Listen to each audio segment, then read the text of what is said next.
और उन्होंने गठबंधन को तोड़ा, तो हम 2 सीट पे लड़ रहे हैं। कांग्रेस अपने आप की ताकत में खड़ा होगी, हम जम के लड़ेंगे और 40 पार्लियामेंट में लड़ेंगे। इस वक्त बिहार की सियासी गलियारी से बड़ी खबर सामने आ रही है। दरअसल महागठबंधन में टूट की खबरों के अटकालों के बीच बिहार के कांग्रेस प्रभारी भक्त चरण दास ने खुद ऐलान करते हुए कहा कि बिहार में अब कांग्रेस महागठबंधन का हिस्सा नहीं है। आगामी लोकसभा चुनाव में बिहार की सभी 40 सीटों पर कांग्रेस अकेले चुनाव लड़ेगा।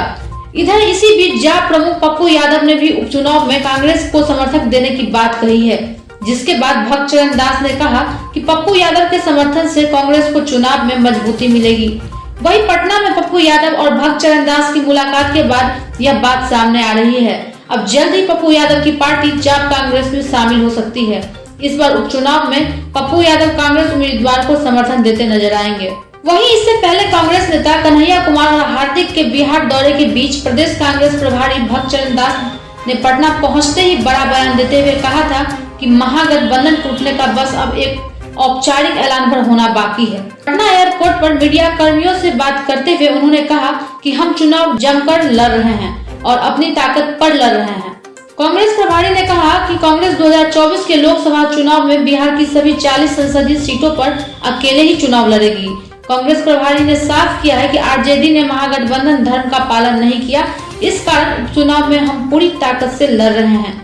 हमारे सभी नेता बिहार पहुंच चुके हैं और जमकर चुनाव प्रचार कर रहे हैं।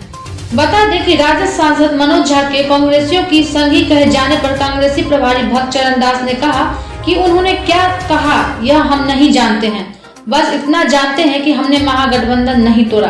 कांग्रेस प्रभारी भक्त चरण दास ने तो यहाँ तक कह दिया कि उपचुनाव के बाद आरजेडी बीजेपी से मिल जाएगी।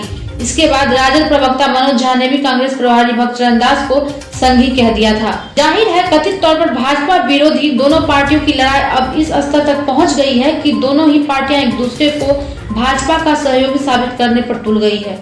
वहीं बिहार में 2 विधानसभा सीटों पर हो रहे उपचुनाव ने महागठबंधन की एकजुटता के तमाम वादों की हवा निकाल दी है। जहां पहले राजद ने दोनों जगहों से अपने उम्मीदवार खड़े किए, वहीं बाद में कांग्रेस ने भी दोनों जगहों से अपने उम्मीदवार मैदान में उतार दिए हैं। उपचुनाव में दोनों पार्टियों के उम्मीदवार देने के बाद बयानों का दौर चलना शुरू हो गया है और दोनों दलों के नेताओं के बयानबाजियों से तो यही लग रहा है कि दोनों के बीच गठबंधन भी है। और चुनाव हमारा सीट पे हम लड़ना हमारा राजनीतिक आवश्यकता है और हम लड़ रहे हैं। और उन्होंने गठबंधन को तोड़ा, तो हम 2 सीट पे लड़ रहे हैं। कांग्रेस अपने आप की ताकत में खड़ा होगी, हम जम के लड़ेंगे और 40 पार्लियामेंट में लड़ेंगे।